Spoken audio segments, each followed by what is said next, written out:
Okay, this is Mr. Anderson for Math 130, Kellogg Community College. In the first part of our Chapter 2 videos, we're going to talk about organizing some data and looking at it on simple frequency charts. The frequency charts we're going to look at the histograms. We're also going to look at frequency polygon and the ogive. Okay, so at the beginning of this worksheet, we're going to try to present clearly a huge mass of information, and here we have some news sources from the internet, where people get their news from the internet, newspaper, television, and radio, and this is from the Brunswick Research Organization. What I've done is I've labeled, using 4 letters, the types of where people get their news, and I made some tally marks to count up the number of times I showed up in this list of 40 or 50 pieces of data, how many times N showed up, how many times T showed up, and how many times R showed up. And you would just go through and count how many N's and write, make little tally marks there, and I've added them up in terms of how much there were. Frequency. The frequency tells me how many pieces of data there were. Then we're going to talk about percentage, taking the numerator, the frequency being the top part out of your total. There were 50 letters in this list, or 50 people surveyed, and from there I can take 12 and divide it by 50 and get a decimal of 0.24, which is 24%. We are going to use these percentages in the next video. When we talk about relative frequencies, this is the percentage of how often this happens. So we can say, looking back at our list here, that the internet, 24 people, or 24% got their news from the internet, 20% got their news from the newspaper, 36% from television, and 20% from radio. So you can pause the video at any time to take a look and copy this information down, or use it to check your work, and then see if you got the correct percentages as well. Okay, the next piece is to talk about making a pie chart. I suggest that you download the free OpenOffice software. You can Google OpenOffice to find that application, or you can use an Excel document, and what you would do is create on in a column of Excel or OpenOffice your internet, newspaper, television, and radio, so just one letter for each blank, and then next to it you would put down your frequency, so 12, 10, 18, and 10. You would highlight the rows and columns, and then you can insert a chart, and you can click on the pie chart to make that the easiest. And there are many resources about how to make easy pie charts on Excel and OpenOffice. I suggest you Google and YouTube those to see how to make really nice pie charts, and that's really going to satisfy that requirement for the homework to make a pie chart. Alright, now our next piece of the puzzle is to talk about a grouped frequency distribution.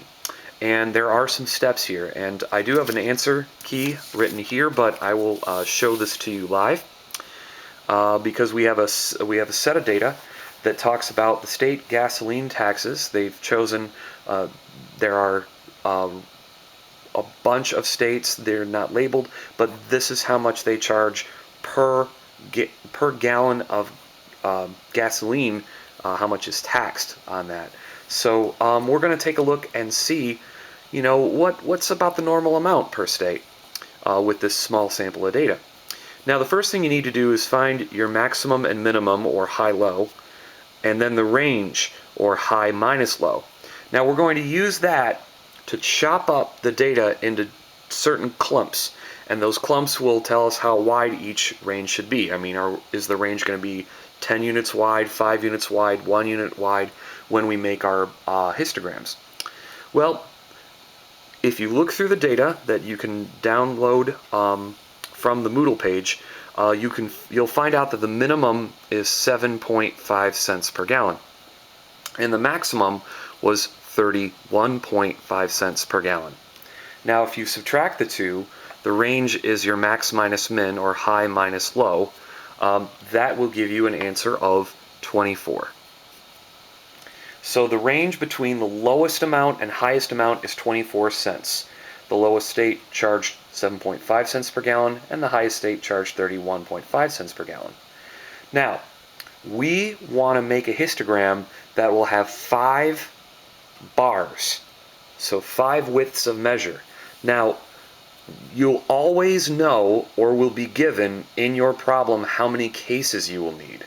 So this will be maybe 5 sometimes, maybe 10 sometimes, maybe 6. When you do your homework, it'll tell you. But here's what you need to do to find your interval. You're going to take your range and divide it by the number of cases that you want, and that will tell you how many gaps or how many bars you'll need. So my range was 24, and my number of cases was 5. Now, I do the division, and I end up with a 4.8. Now, that 4.8 is not an easy interval, so I would always suggest to round up, and rounding up will give you 5. So we should have 5 units of space between each of these bars. So we're going to start down here in our class. The class is really the interval of each bar. Start with the minimum, 7.5. And if this was a whole number, we would probably go down to the boundary that's below 7.5, which would be, if this was, let's say, 8, we would start at 7.5. If this was a 6, we'd start at 5.5. But the class here is going to be 7.5, and we're going to go 5 spaces to the next interval, which is 12.5. Now, there is some when I did this in class, I used 12.5, but sometimes the book will not want overlap in their classes, so they chose 12.4. This is a style choice because there is some, kind of criticism or some kind of problem when people see if these overlap. You may not know what to do with a 12.5. Do I put it in the first class or the second class? But the general rule is that you will always, if there is an overlap between here and here, you will always start it in this level, which is, if a 12.5 would go here rather than here, or if this was, mistakenly put to 12.5. So we'll take this to 17.4, 17.5 through 22.4, and then 22.5 through 27.4, and then finally 27.5 through 32.4. All right, and that will take care of that. Now, we did talk about boundaries in class, and this is an older worksheet, so let me fix this and put boundaries here. And this is going to be something that we're going to, if you have to wonder, well, what would I have if I, what if there was a 12.3 or a 12.6 and this actually, the boundaries, takes that gap with the 7.5, and this is a little bit of review from chapter 1. And when we do a boundary, we go a half step below this, so 45, because that's, if this is $7.50, half step would be a nickel. And then we're going to go a half step from this, which is 12.45. So this boundary is really getting down to the finite point where you're thinking, okay, well, what if I do have one of these cases? Well, this is where you would go. 12.45 to 7.5 would be in the first class. And now you see here 12.45 to 17.45. You see that there's an overlap here. And you might say to yourself, like we did in class, hey, what happens if we do get a 12.45? Where will it go? The first or second class? It would go into the second class because this basically goes up until 12.45. This starts at 12.45 and goes up until 17.45. This is 17.45 and goes up until 22.45, and so on and so forth. And learning about these bounds will match some of your homework, but it's really not the most crucial thing in the work that you have to do or on the test coming up. So there's your boundaries, classes and boundaries. Now, what we're going to do next is we're going to do just the frequency. Now, this is not the same as relative frequency. It's the frequency is just, well, how many pieces of data are between in this side of this class, or between these two bounds of the class? Well, you just count up, how many pieces of data, and if you look through the data from this sheet that you can download from the Moodle page, you'll see that there's really only one piece of data between here and here, so the frequency would be 1. Now, I know you can go through and get all of these and put down the frequencies, so let me speed this up a little bit. 1, 4, 10, 6, and 4. Alright, so there are all of the frequencies. There are 10 pieces of data between here and here, 6 pieces of data between here and here, and that's how we do the frequency. Now I'm going to hold off on cumulative frequency for a moment until we get to our third chart, which is the ogive. Now, since I have this on a separate piece of paper, I'm going to move it off to the side, and that way I can talk about creating the histogram. Now the histogram is it's a data-driven bar graph, and the data-driven bar graph is always going to have at the bottom what you're talking about. In this case, it's going to be our gas tax per gallon, and then our y-axis is going to be frequency, or the amount of times that something happened. Now, the units that we should move, or the scale that we should move by along the bottom here, is determined by the class.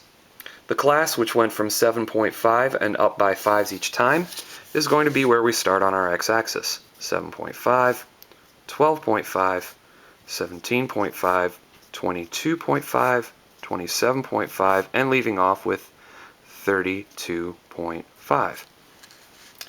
Now, what we will do is count how many states were inside of each of these little bounds here. And so we had found from the frequency page, see the little frequency table right there, that between 7.5 and 12.5 there was 1. And to be nice to your instructor, put the number above the little histogram bar. This is just to help us when we start grading these. 1, 2, 3, 4. There were 4 in the next interval between 12.5 and 17.5. Between 17.5 and 22.5 there were 10. So I know from making this that this is my interval there. And then 6, we got 4, 5, 6. That's in my next interval. And finally, last interval is 1, 2, 3, 4. So there we have a roughly symmetric distribution, and symmetric means that it's closer to mound shape than it is skewed, and you might run into descriptions of skewed and symmetric. So let me just give you a quick little rundown of skewed versus symmetric. Symmetric graphs kind of look mound shape.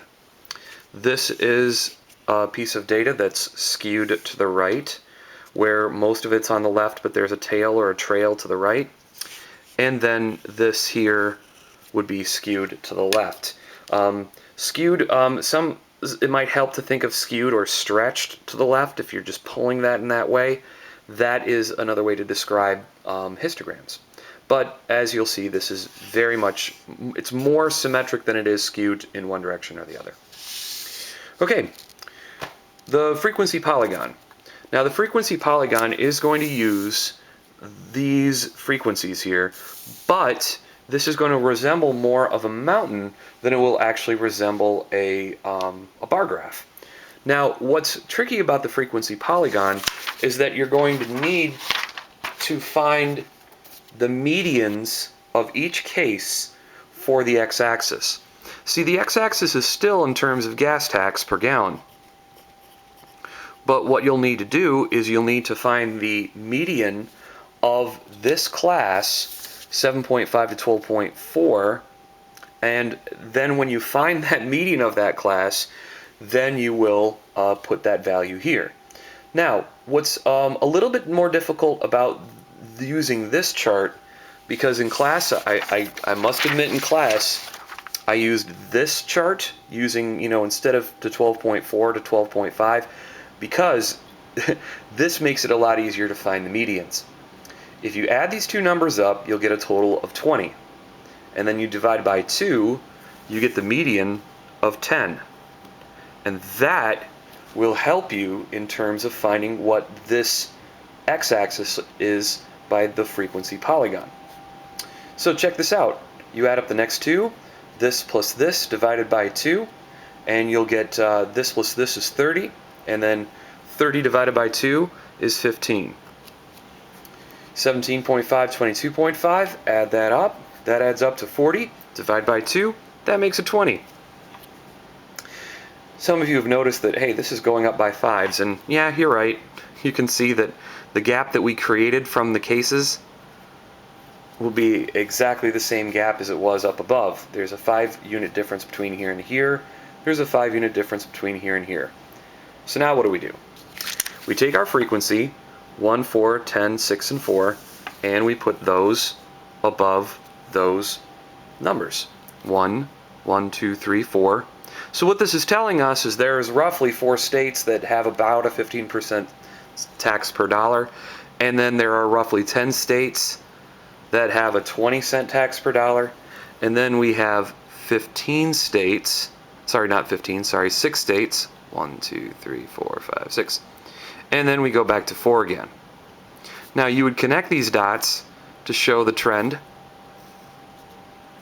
and then when you're done with the trend, you drop them to the ground like a mountain, and there's your creative frequency polygon.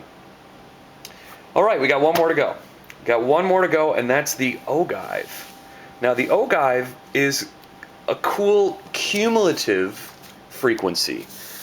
Now what this means is that we are going to first of all know that there is only one piece of data between the 7.5 and the 12.45 or 12.5. But there is a total of 5 pieces of data that are under 17.5.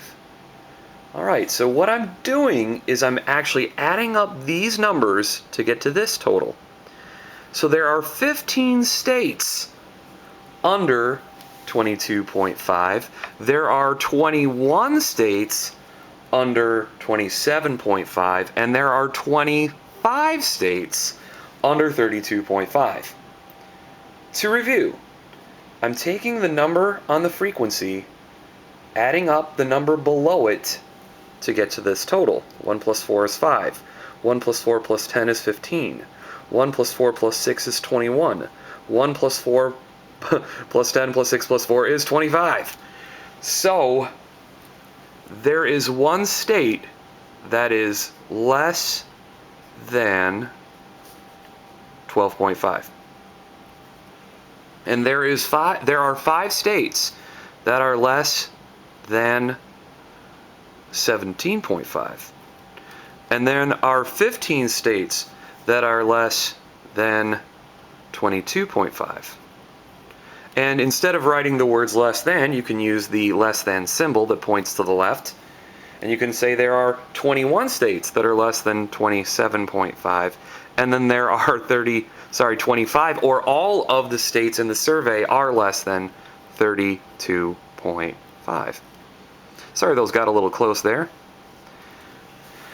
But that is what the ogive does, and what the ogive graph will look like, it will look like a ski slope. So again, label your axes. This is going to be the gas tax per dollar.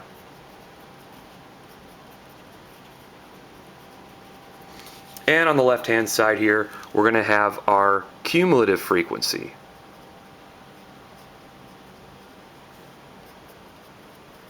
I'm going to abbreviate frequency. Now, what makes the cumulative frequency a little bit more challenging, I only have 10 tick marks, and I notice that my maximum cumulative frequency is 25. So the best way to do this is to not move by 1s, but to maybe move by 3s, because that'll get me to 30. 3, 6, 9, 12, 15, 18, 21, 24, 27, and 30. All right, I normally wouldn't label all these out, but counting by threes isn't really that quick and intuitive, not like counting by ones and twos. So here we go. Use the x-axis that you used above for the histogram. And we have 7.5 here. We have 12.5, so these are still 5 units away, just like they were up above. 22.5, 27.5, and 32.5. Okay, so our next piece is we're going to now make our gas tax per gas tax per gallon. I can't believe I put that there. Let me cross that out here. Gas tax per gallon. All right, and we are going to now plot this out. All right, so the question is, where do things go? Now, I have here that says there is one piece of data less than 12.5. So I'm going to put a 1 at the 12.5. And I'm going to put a number over it so you can see that. And then there is going to be a slope that starts from the 7.5 from 0 all the way up. So there's one that's lower than the 12.5. There were 5 lower than 17.5, so I'm going to put this at the 5 right there. And see, this is where it's going to look like a sledding or ski slope. There were 15 that were below a 22.5, so I'm going to put a 15 right there. A 21 that were below 27.5, and then finally 25, or all 100% of the surveyed states that were below 32.5 cents gas tax per gallon. And that is the ogive, the frequency polygon, the histogram, and how you would create your ranges and boundaries. There will be 2 more videos to accompany this chapter. One that will talk about the frequency, the relative frequency graphs that will be on the next page of the packet. And then the third video will be talking about stem and leaf plots, the bar graphs, and the other miscellaneous graphs in the chapter.